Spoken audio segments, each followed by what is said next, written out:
ఓం శ్రీ సద్గురు చరణారవిందాభ్యాం నమః. ఓం శ్రీ గణేశ శారదా సద్గురు మంగళమూర్తిభ్యో నమః. ఓం నమో భగవతే వేదవ్యాసాయ నమః. ఓం నమః ప్రణవార్థాయ శుద్ధ జ్ఞానైకమూర్తయే నిర్మలాయ ప్రశాంతాయ దక్షిణామూర్తయే నమః. ఓం ఈశ్వరో గురురాత్మేతి మూర్తిభేద విభాగినే వ్యోమవద్వ్యాప్తదేహాయ దక్షిణామూర్తయే నమః. శ్రీ గురుగీత ద్వితీయోధ్యాయము. మహేశుడు ఏ విధంగా చెప్తున్నాడు, అమ్మవారు పార్వతీమాతకి ఏమని చెప్తూ ఉన్నారంటే, శ్రీ సద్గురుదేవుని యందు గురుభక్తుడు ప్రవర్తించవలసినటువంటి విషయంలో మహా ఉపదేశాన్నే చెప్తూ ఉన్నాడు.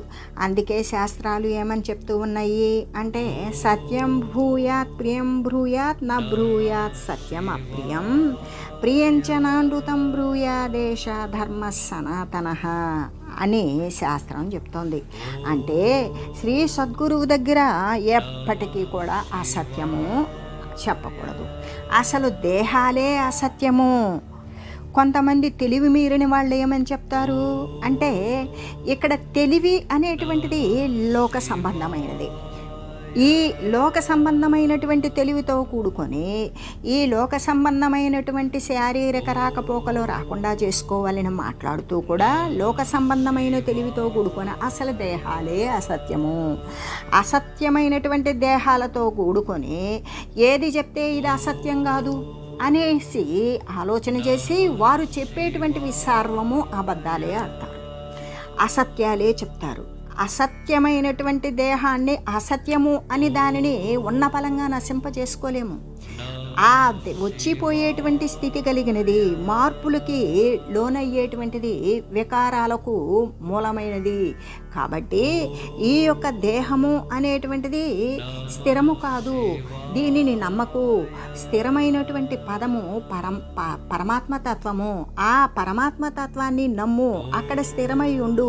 ఇక్కడ అస్థిరమైన వస్తువు ఎలా వచ్చిందో అలా కొంతకాలానికి పోతూ ఉన్నది అని దీని పట్ల అసత్య భావం ఉండాలి అని చెప్పారే కానీ సర్వము మన మనుగడకి వీలు పడినటువంటి విషయాలు సౌకర్యవంతంగా వసతి ప్రకారం చేసుకోవాలి అని దానిని అసత్యంతో అలికేసి పులిమేసి దానిని అన్ని అబద్ధాలు ఆడేసి దాన్ని కూడా ఆధ్యాత్మిక తత్వానికి అంటగట్టేటువంటి మహా ముదిరిపోయినటువంటి నీచపు తెలివి ఉండేటువంటి గొప్పవాళ్ళు ఉన్నారు. అటువంటి విషయం ఎప్పటికీ కాకూడదు. ఎందుకు అంటే స్థిరపడినటువంటి శాశ్వతమైన వస్తువే శ్రీ సద్గురువు. ఆ సద్గురువు దగ్గర నువ్వు చెయ్యకపో, నీవు అనుసరించకపో, నీవు వినకపో, ఏది నువ్వు సత్కార్య రూపంలో చేస్తావో అది నీకు అవసర సమయంలో నీకు చక్కబడి సత్ఫలితాన్ని అందిస్తుంది. నీవు చేయలేదు, నీకు అందించదు. అంతేకాదు దానికి మళ్ళీ లేనిపోయినది అక్కడ ఉన్నదేంటి? సత్పదార్థం. సద్గురువు దగ్గరకు వచ్చి నువ్వు అసత్యం చెప్పే కంటే మౌనాన్ని ఆశ్రయించు. పనికిమాలని విషయాలు అన్నీ కూడా ప్రోధి చేసుకొని వచ్చి ఊళ్ళో విషయాలన్నీ కూడా అడగక మునిపే, అవసరం లేకపోతే కాలక్షేపం కోసం శ్రీ సద్గురుమూర్తి అనేటువంటి లోపల ఉన్న నిక్షిప్తమైన నిగూఢమైన మరి ఆ తత్వాన్ని నీవు గమనించలేక సాధారణ మనుషులతో మాట్లాడినంత నీచంగా మాట్లాడడం అనేది మన నీచత్వానికి ప్రతీకే కదా. మనం అక్కడ ఏ విధంగా ఉండాలి, ఎంతవరకు ఉండాలి, ఏమి చేయాలి అనే విఘ్నత లేకపోతే అక్కడ మనం ఏం చేస్తున్నాము అంటే గురువు పట్ల మనం అపచారం చేసినటువంటి వారమే అవుతున్నాం. అందుకే ఎప్పటికీ కూడా వీలు పడినంత వరకు మౌనాన్ని ఆశ్రయించు. మౌనాన్ని వదిలితే ఏమవుతుంది? అప్పుడు రకరకాలైనటువంటి ఆలోచనలు, ఏదో ఒక కాలక్షేపం జరగాలి, ఇరువురు మౌనంగా ఉంటే బాగోదు అని వాగి మాట్లాడి అనవసరమైనటువంటి విషయాలు మాట్లాడడం అయితే దానిని ఏమంటారు? అతివాగుడే అంటారు. ఆ అతివాగటం. అందుకే మనసును వాగించు, దైవోన్ముఖంగా మళ్ళించు, పారమార్థిక తత్వాన్ని గురించి విచారించు. ఆ విధంగా అశుద్ధమైన మనసును శుద్ధ మనసుగా మార్చు. ఈ విధంగా చేయాలి. కానీ ఊరికే అంటే నీకు అక్కడ ఉన్నటువంటి స్థాయి భేదం కూడా తెలియకుండా, స్థాయి అంటే నీవు సాధించుకున్నటువంటి లౌకిక సంబంధమైనటువంటి వస్తుతతితో పోల్చి చూసి, శ్రీ సద్గురుమూర్తికి తగినటువంటి ఆర్థిక పరిస్థితి లేకపోతే నీవు చెప్పవలసినటువంటి సోదంతా చెప్పి ఆయన చేత వినిపించడం అనేటువంటిది గురుతు కానే కాదు. ఎందుకు అంటే మనం వచ్చిందే అస్థిరమైన పదార్థంతో, అస్థిరమైనటువంటి దృశ్యజాతంలోకి వచ్చి మళ్ళీ అస్థిరమైనటువంటి విషయాలని, నిలుకడలేనటువంటి విషయాలను గురించే మనం ఇంకా విచారిస్తూ మాట్లాడుతూ ప్రొద్దుబుచ్చుతున్నాము అంటే మనం ఎంత కాలక్షేప వ్యవహారంలో ఎంత నష్టపోతున్నాము అనేది మనకి గమనిక ఉండాలి. కాబట్టే ఇక్కడ ఏమని చెప్తూ ఉన్నారు, శ్రీ పరమేశ్వరుడు పార్వతీమాతకు శ్రీ సద్గురుమూర్తి దగ్గర అసత్యము చెప్పకూడదు. అంటే సర్వము అసత్యమే అని దీనినేం కూలదోసుకోవటం లేదు. దీన్ని పరిపుష్టిగా పోషించుకుంటున్నాం, మంచి అతులితమైనటువంటి వస్త్రాలు దొడుక్కుంటున్నాం, అన్ని అలంకారాలతో కూడిన ఆభరణాలు ధరిస్తున్నాం, సర్వకార్యాలు సక్రమమైన వేళకు అన్నీ కూడా చేస్తూ ఉన్నాం. మరి అసత్యం ఆడాల్సిన అవసరమేమి? దేహాలే అసత్యము అన్నప్పుడు అసత్య వస్తువులకి ఇన్ని అలంకారాలు, ఎంత దేహపుష్టి అవసరమా? అంటే వచ్చిపోయేటువంటి స్థితి ఉన్నది కాబట్టి అది అసత్యమని భావించు, దాని పట్ల స్థిరభావన కలిగి ఉండకు అని సూచన చేయడం. అంతేగాని దాన్ని తొలగదీసుకోవడమో, చంపివేయడమో, ప్రక్కకి నెట్టేయడమో, మట్టిలో కలిపేయడమో అనే విషయాలు కానే కావు అని చెబుతూ ఇక్కడ సత్యము అనేటువంటి దానినే వచించాలి. ఇక్కడ సత్య వస్తువు అంటే సర్వవ్యాపకమైనటువంటి ఏ పారమార్థిక వస్తువు అయితే ఉన్నదో అదే సత్య వస్తువు. నీవు మాట్లాడితే దానిని గురించే మాట్లాడు, నీవు ఏదైనా చేస్తే దానికే అన్వయించు, ఏదైనా అభిప్రాయపడితే స్థిర పదార్థం పైనే అభిప్రాయపడు. ఈ విధంగా సత్యాను పోని అసత్య వస్తువులని తొలగించుకోమని చెప్పట్లా, మనం తొలగించుకోని అవసరం లేదు. దానికి ప్రారబ్ధ సమయం అనేటువంటిది అనుభవించేస్తే ఆ తర్వాత ఒక్క క్షణం కూడా ఉండదు, పూర్తి పతనం అయిపోతుంది. అంటే అప్పటి వరకు దానిని ఏ తీరుగా పోషించాలో ఆ విధంగా, అంటే యథాప్రాప్తం అంతే. ఏదైతే ప్రాప్తించిందో, ఏదైతే మనకు కర్మ చేయాలో, దానిని దేహాన్ని ఎలా పోషించాలో ఆ విధమైనటువంటి క్రియను అనుసరించి దేహాన్ని పోషించు. అంతేకాని స్థిర భావన పెట్టకు. ఆ స్థిర భావన పెట్టకూడదని, ఇది అసత్యమని బోధ జరిగింది కదా, ఇదంతా అసత్యమే, మనం గురువు దగ్గర కాదు ఎవరి దగ్గరైనా సరే మనం అసత్యాలు చెప్పేయచ్చు అంటే మనకి ఒకంత కూడా విద్య అనేటువంటిది పట్టలేదు అనే విషయం తెలియజేస్తూ, అంతేకాదు మరి ఎప్పటికీ కూడా సత్యం గురించే చెప్పాలి, సత్యం గురించే మాట్లాడాలి, సత్యం గురించే విచారించాలి. అంటే తథ్యమైనప్పటికీ కూడా అప్రియాన్ని పలుకకూడదు. ఒకవేళ తప్పనిసరిగా ఏదైనా ఒక విషయం వచ్చింది, దానిని గురించి చెడే వచ్చింది, ఆ చెడు గురించి సూటిగా సద్గురుమూర్తే సాక్షాత్ దైవం అన్నప్పుడు ఆయన ముందుకెళ్ళి అప్రియంగా, ఇష్టం లేకుండా, అంటే నేను నిష్కర్షగా మాట్లాడతాను, నేను ఉన్నది ఉన్నట్లుగా మాట్లాడతాను అంటే అంత కఠినతరంగా ఇష్టం లేనటువంటి వస్తువుని గురించి అంత నిష్కర్షగా, ఒక సౌమ్యత, లాలిత్యము, ఒక భక్తి ఉన్నప్పుడు వినమ్ర భావంతో అంత కఠినత్వం దొరలదు, అంత నిష్కర్ష రాదు. ఎక్కడ నిష్కర్ష ఉండాలి? నిష్కర్ష ఉండవలసినటువంటిది నీ దగ్గర. ఏ చెడు గుణాలను లోపలికి రానివ్వకూడదో అక్కడ నీవు నిష్కాపట్యంతో నిష్కర్షగా అక్కడ ఉండు. అంతేగాని ఏ విషయం చెప్పవచ్చు, ఏ విషయం చెప్పకూడదు అనేటువంటి విఘ్నత లేకుండా నేను ఇంతే ఉంటాను, నేను ఇంతే చేస్తాను, నాది నిష్కర్షే, నేను ఉన్నది ఉన్నట్టు మాట్లాడతాను అనేటువంటి భావన కూడా సరి అయినది కాదు. అది ఒకవేళ తనకి చెప్పేటువంటి విధానం ఉంటుంది. అంటే గురుమూర్తి వద్ద ఎటువంటి విషయాలతో కూడా మనం ఉండాలో అనే విషయాన్ని గురించి పరమేశ్వరుడు తెలియజేస్తూ, అంటే ప్రియంగానే హితకరంగానే ఉండాలి. ఒకవేళ ఆయనకి శ్రీ సద్గురుదేవునికి ఏదైనా విషయాన్ని విన్నవించాలి, అప్పుడు నిష్కర్షగా నేను నిజమే పలుకుతున్నాను కఠినతరంగా చెప్పనవసరం లేదు. దానిని కూడా సౌమ్యంగా, లలితంగా, మృదువుగా, నమ్రభావంతో దగ్గరికి వచ్చి ప్రియంగా, హితకరంగానే చెప్పవచ్చు, హితకరంగానే ఉండవచ్చు. అంతేగాని అహంకార వాక్యాలని ఎప్పటికీ కూడా పలుకురాదు. ఎందుకు అంటే ఇప్పుడు త్వమేవాహం అహమేవాత్వం, నేనే నువ్వు నువ్వే నేను అనేటువంటి భావన ఉన్నది. కానీ ఇక్కడ నువ్వే నేను నేనే నువ్వు అన్నప్పుడు సద్గురుమూర్తి శిష్యుడు అవ్వడు, శిష్యుడు సద్గురుమూర్తి అవుతాడేమో. ఎందుకు? తన రకంగా తను ఆ విధంగా సద్గురువు శిష్యుణ్ణి ఒక సద్గురువుని చేస్తాడు. అంటే సత్తునందు నిలబడగలిగినటువంటి స్థితిని శిష్యునికి అందిస్తాడు సద్గురుడు. అంతేకాని సద్గురుమూర్తి ఎప్పటికీ శిష్యుడు అవ్వడు. ఎందుకు? వాడు శిష్యుడి నుండే పోయాడు సద్గురువు తత్వానికి. అంతేకాని ఇక్కడ శాస్త్రానుసారంగా చెప్పినట్లుగా నేనే నువ్వు నువ్వే నేను, నీకు నాకు భేదం లేదు అన్నప్పుడు మనకి కొన్ని చలనచిత్రాల్లో చూపిస్తూ ఉంటారు. ఏది అంటే అది ఒకవేళ నవ్వులాటకే కావచ్చు, వినోదం కోసమే కావచ్చు, కానీ అలా చూపించడం కూడా చాలా హేయకరంగా ఉంటుంది. ఉపాధ్యాయులని అరే మనమంతా ఫ్రెండ్స్గా ఉండాలి అని అంటే సరేరా అని ఉపాధ్యాయుడిని పట్టుకొని కాలేజీలలో కళాశాలల్లో అనడం, చూపించడం, టీచర్స్ని మరి హేళన చేసి మాట్లాడడం, ఇటువంటివన్నీ కూడా టీచర్స్ని నిందించడం, వారిని కొట్టడం, ఎదురు తిరగడం, అంటే వారి యొక్క ధనమతం చూపించడం, వారిని అవమానించడం, వారిని ఉద్యోగాల నుండి తొలగించడం, ఇటువంటి విషయాలన్నీ కూడా ఎక్కడ ఉత్పన్నం అవుతున్నవి అంటే సత్యాన్ని గ్రహించలేని స్థితి, తన శరీరమే శాశ్వతము అనుకున్న స్థితి. ఎంత జాగరూకతతో చూసినప్పటికీ కూడా తన శరీరము, బోధించేవాని శరీరము సర్వము పోతుంది. అసత్యమైన విషయాలను గురించి బోధించేటప్పుడు అసత్యమైనటువంటి విషయాలలో కూడా సత్యం అనేది ఒకటి ఉంటుంది. ఎందుకు? సత్యము అనేది సర్వవ్యాపకత్వం, అసత్యం అనేది వస్తూ పోతూ ఉంటుంది. ఇక్కడ సత్యము అనే పదార్థానికి ప్రతీక ఎవరు? శ్రీ సద్గురు స్వామి. శ్రీ సద్గురు స్వామి ఏ రూపంలో లౌకికంగా వస్తే భౌతికమైన విద్యను బోధిస్తారు, అదే పారమార్థికంగా వస్తే శాశ్వత వస్తువును గురించి బోధిస్తాడు. అంటే వీరందరికీ కూడా గురువు అనేటువంటి ఒక నామం, సాధారణమైనటువంటి నామం. ఏది? గురువు అన్నప్పుడు లౌకిక విద్య కావచ్చు, సద్గురువు అన్నప్పుడు శాశ్వత వస్తువును, కానీ బోధకుడే అని తెలియజేస్తూ, అంతేకాదు శ్రీ సద్గురువు దగ్గర ఎక్కువగా సంభాషించడం అంటే పనికిమాలని విషయాలన్నీ కూడా కొందరు మాట్లాడుతూ ఉంటారు. అట్లా మాట్లాడడానికి అవసరం లేదు.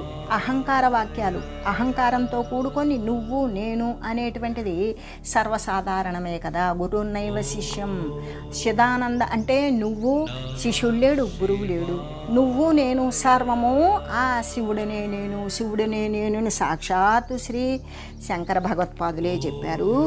మరి ఆ చెప్పినప్పుడు అప్పుడు ఉండేటువంటిది ఏ శివత్వం, ఏ పరమాత్మత్వం అయితే ఉన్నదో అదే నేను అనే విషయం అయినప్పుడు నువ్వు అదే ఉంటావు. దానిని గురించి ప్రస్ఫుటించి ఒక గురువు స్థాయికి వచ్చి మరి నీకు బోధించినటువంటి సద్గురువుతో సమానంగా పోల్చుకుంటున్నావంటే నువ్వే స్థాయిలో ఉన్నావు అనే విషయాన్ని వాడు వితర్కించుకున్నప్పుడు నిజంగా సత్యమనందు వాడు స్థిరపడి ఉంటే తాను చేసినటువంటి పొరపాటును వెనక్కు తీసుకుంటాడు. మళ్ళీ తను ఉండవలసినటువంటి స్థితి అందే వాడు నిలకడగలిగి ఉంటాడు. మళ్ళీ స్థిర పదం వైపు అలా కొనసాగుతూ తన తత్వము, తన ఏ తత్వం అయితే ఉన్నదో దాని యందు తాను మమేకమవుతాడు. అది గురుతత్వం అనేటువంటిది. గురువు ఒక పనికి మాలిన వాడిని ఉత్తమునిగా తీర్చిదిద్దుతాడు, ఉత్తముణ్ణి శిష్యుడిగా మారుస్తాడు, ఆ శిష్యుణ్ణి సద్గురువుగా స్థిరపడేటట్టు చేస్తాడు. అంతేగాని ఇక్కడ నీవు నేను సమానం అనేటువంటి విషయం ఎప్పటికీ రాదు. అందుకే అసత్యం మాట్లాడకూడదు, అదనంగా ఎక్కువగా మాట్లాడకూడదు, అంతేకాదు కఠినతరంగా మాట్లాడకూడదు, అహంకార వాక్యాలతో కూడా మాట్లాడకూడదు. ఎందుకు అంటే శ్రీ సద్గురుదేవులు సంయమనశీరులు. ఆయన ప్రతి విషయాన్ని కూడా సంయమనంతో, ప్రతిదాన్ని సమబుద్ధితో ఉండగలిగినటువంటి గుణం కలిగిన వారు. కాబట్టి వృధాగా కాలాన్ని ఎప్పటికీ పోగొట్టేవారు కారు. ఎందుకు? కాలము అనేది ఎంత విలువైనది, అమూల్యమైనది. జరిగిపోయిన ఒక్క క్షణం, విడిచిన ఒక్క శ్వాస కూడా మళ్ళీ మనం తీయలేము. క్రొత్త శ్వాస తీసుకోగలమేమో కానీ విడిచివేసినటువంటి శ్వాసను తీసుకోగలమా? నిన్నటిని ఈరోజు తెచ్చి ఉపయోగించుకోగలమా? మరి మనకు జరిగిపోయినటువంటి ఆయుష్ కాలాన్ని మొత్తాన్ని తీసుకొచ్చి మనం ఉపయోగించుకోగలమా? ఎలా అంటే కాలము అంత విలువైనది. మన దగ్గర ఒక 10,000 రూపాయలు డబ్బులు ఉన్నవి, బీరువాలో పెట్టుకుంటాం. అవసరమైనప్పుడు మొత్తం కూడా వాటిని తీసుకొని వినియోగించుకుంటాం. అదే మన దగ్గర మన వయసు వచ్చేసి 45 ఏళ్ళు 50 ఏళ్ళు అని చెప్తాం. నాకు 70 ఏళ్ళు ఉన్నాయిరా అని చెప్తాం. ఉన్నాయా? లేవు, అవి పోయినవి. ఉంటే తీసుకొచ్చుకొని మళ్ళీ ఉపయోగించుకోవాలి. నీకు అవసర సమయం వచ్చింది, నీకు 70 ఏళ్ళు, నీకు అవసర సమయం వచ్చింది, ఆ 70 సంవత్సరాల వయసు కూడా తీసుకొచ్చుకొని ఉపయోగించుకో. 45 ఏళ్ళు, 45 సంవత్సరాలు కూడా తీసుకొచ్చుకొని నువ్వు ముందు మళ్ళీ వాడుకో. సాధ్యపడుతుందా? పడదు. కాబట్టి ఇక్కడ వయసు ఎంత అంటే నాకింత సంవత్సరం, నాకింత అనుభవం. ఎక్కడుంది నీకు అనుభవం? సర్వం కూడా మరి భూతకాలంలో, జరిగిపోయిన కాలంలో గతించిపోయింది, కాలంలో కలిసిపోయింది. కలిసిపోయిన దాన్ని ఉన్నది అని భ్రమిస్తున్నాము అంటే లేని దానిని ఉన్నది అని, ఉన్నదానిని చూడలేనటువంటి అజ్ఞానంతో నిండిపోయినటువంటి ఉనికి. కాబట్టే ఈ యొక్క అస్థిర పదార్థాలు వేసుకొని మనం అటు ఇటు ఏ విధంగా అంటే చెట్టుకు గనక గాలి వీస్తే ఎండుటాకులు రాలి ఆ గోడకి ఈ గోడకి కొట్టుకుంటున్నట్లుగానే ఈ యొక్క కాలం తీరిపోయిన తర్వాత శరీరాలు పతనమై ఈ యొక్క జీవి వాసనలను పేరబెట్టుకొని తీసుకొని వెళ్ళి మళ్ళీ కూడా శరీరాలను తీసుకొచ్చుకుంటూ ఉంటుంది. తీసుకొస్తుంది, పోతుంది, వస్తుంది, పోతుంది. ఈ విధమైనటువంటి అంటే రాకపోకలు కలిగినటువంటి స్థితి. అంటే కాలము అనేటువంటిది ఎంత విలువైనది అంటే అటువంటి కాలాన్ని అజ్ఞానులు మాత్రమే ప్రయోజనరహితంగా చేస్తారు. కానీ శ్రీ సద్గురుదేవులు ఎప్పటికీ కూడా వృధాగా ప్రయోజనరహితంగా కాలాన్ని పోగొట్టేటువంటి వారు కాదు. ప్రతి క్షణాన్ని కూడా వినియోగించుకుంటారు. కాబట్టి ఎందుకు అంటే ఆయన బ్రహ్మమయులై ఉంటారు, బ్రహ్మముతో నిండిపోయి ఉంటారు, పరమాత్మ పదమునందు స్థిరపడి ఉన్నారు, శాశ్వతమైన ఆనందమునందు చిరకాల వాసము చేస్తూ ఉన్నారు. ఆ వాసము ద్వారానే పరమాత్మ తత్వాన్ని బోధించడానికి ఉద్యుక్తులై మనలాంటి అజ్ఞానులను మరి ప్రబోధము చేత ఈ విధంగా ప్రకాశవంతంగా చేస్తూ ఉన్నారు అనే విషయాన్ని గురించి తెలియజేస్తూ, అందుకే చీటికి మాటికి కూడా ఏదో ఒకటి కల్పించుకొని నోటికి వచ్చినట్లుగా వదరుతూ ఏదో ఒకటి మాట్లాడాలి అనుకునే కంటే ఏదైనా వీలుంటే సేవ చేయు, లేకపోతే ధ్యానం చేయు, లేదా జపము చేయు. వారికి అవసరం, వారు బోధించేటువంటి బోధ ఏ ప్రకారంగా ఉన్నది దాన్ని గురించి విచారణ చేయు, ఆ విచారణ ప్రకారం నీవు అనుసరించు. ఆ విధంగా చేయాలి. కానీ చీటికి మాటికి లేనిపోనివన్నీ కూడా కల్పించేసుకుని ఏవేవో మాట్లాడేసి అట్లా మాట్లాడితే మరి నేను గురువుగారికి సన్నిహితంగా ఉంటాను, గురువుగారికి దగ్గరవుతున్నాను, నేను ఇచ్చేటువంటి వస్తువు ద్వారానే గురువుకు అన్నీ కూడా నెరవేరుతున్నాయి, నేనే అందరికంటే కూడా గురువుకి ఉత్తమమైనటువంటి శిష్యుణ్ణి, నేను అన్ని విషయాలు తెలియజేస్తున్నాను అంటే నేను నమ్మకమైనటువంటి మనిషిని అని గురువుగారు నన్ను విశ్వసిస్తారు అని తలంచేటువంటి ఇవన్నీ కూడా బుద్ధి పొరపాట్లు. ఎలా అంటే తన శరీరాన్నే శ్రీ సద్గురోత్తములు తన యొక్క దేహాన్నే మరి అస్థిరమైనది అని భావించి స్థిరమైన పదమునందు ఆ విధంగా స్థిరపడి ఉన్న ఆ మహనీయుని యొక్క విషయాలను మరి మన యొక్క భ్రమ చేత మన భ్రమ అవతల వారికి ఆపాదించి నేను ఈ విధంగా మాట్లాడితే దగ్గరవుతాను, సమీపీన అవుతాను, మరి నన్ను విశ్వసిస్తారు, నన్ను నమ్ముతారు అనే భావనలు కలిగి ఉన్నాడు అంటే మనం ఏ జ్ఞానంతో ఉన్నామో ఎదుటి వస్తువును కూడా అదే జ్ఞానంతో కొలమానం చేస్తాం. అలా చేయగలిగినటువంటి వస్తుతత్వము శ్రీ సద్గురుమూర్తి కాదు. ఎందుకు? ఆయన బ్రహ్మమయులు, బ్రహ్మముతో నిండి ఉన్నటువంటి వారు. ఆయనను మనం ఇంత అని అంచనా వేయగలుగుతామా? నువ్వు అంచనా వేస్తే ఏం వేయగలవు? ఆయన యొక్క దేహానికి ఉన్న వయసు, ఆయన యొక్క దేహం ఎరుప, నలుప, తెలుప, పటుత్వమా, లేక వడబారిపోయిందా, లేకుంటే వంకర, టెంకర, పొట్ట, పొడుగా, ఈ విధంగా దేహం యొక్క పరిమాణాన్ని గురించి నువ్వు అంచనా వేయగలవు. లేదా ఆయన మాట్లాడితే ఆ పలుకుల్లో ఉన్నటువంటి శాస్త్ర సహితమైన నువ్వు పండితుడు అయితే ఛందోబద్ధమైన వ్యాకరణ రీత్యా ఆ విధంగా నువ్వు అంచనాలు వేయగలవు. కానీ ఆయన ఏ పదమునందు స్థిరపడి ఉన్నారు అనే విషయాన్ని నువ్వు అంచనా వేయగలవా?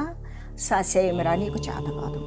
అందుకే ఏది పడితే అది నోటికి వచ్చినట్లుగా శ్రీ సద్గురుమూర్తి దగ్గర సద్విషయ నందు స్థిరపడిన వారి దగ్గర మనం ఎట్లా పడితే అట్లా మాట్లాడి నన్ను నమ్ముతారు, నా మీదే నమ్మకం ఉంచుకుంటారు అనేటువంటి భావన ఎప్పటికీ కూడా చేయరాదు. అంతేకాదు, సద్గురుడనేటువంటి వాడు ఉన్నప్పుడు గురుని బాసి ఒంటి కూర్చుండగా రాదు, ఆజ్ఞ చేయగదగదరయా గురిని మోసపుచ్చరాదు, గాసి పెట్టగరాదు ప్రజ్ఞ తెల్పరాదు భక్తుడబలా. కాబట్టి గురువుగారు ఉన్నప్పుడు మళ్ళీ మనం ఏదో పెద్ద ప్రజ్ఞాస్వరూపమైనట్టు దూరంగా వెళ్ళిపోయి కూర్చోవడం అంటే, గురువు సమీపాన కూడా నీవు నిశ్చింతగా మౌనంతో కూర్చొని ఉండలేవు. ఎంత బలహీనత అంటే తను ఒంటరిగా కూర్చోవడం. అలాంటప్పుడు నువ్వు ఒంటరిగా కూర్చునేటప్పుడు నీ ఇంటి దగ్గరే కూర్చోవచ్చుగా. ఇక్కడికి వచ్చి ఒంటరిగా కూర్చోవడం దేనికి? ఏదో ఒక మూల అంత ధ్యాన జపాదులతో పండిపోయేటట్టయితే అదేదో నీ యొక్క సాధనం దగ్గరే ఆ విషయాలు ఆ కార్యాలు నెరవేర్చుకోవచ్చుగా. అంతేకాదు, ఆజ్ఞ చేయదగదరయ్య గురిని మోసపుచ్చగరాదు అంటే గురువుతో ఆజ్ఞలు చేయడం కానీ ఆదేశాలు ఇవ్వడం కానీ ఇలా అని కఠినతరంగా మాట్లాడడం కానీ మరి అసలు గురువు అనేటువంటి గుర్తు ఏది పెట్టుకున్నామో అది మనలోనే అధివసించి ఉన్నది, నిక్షిప్తమై ఉన్నది. అటువంటి దానిని మనల్ని మనమే మోసం చేసుకుంటున్నాం కదా.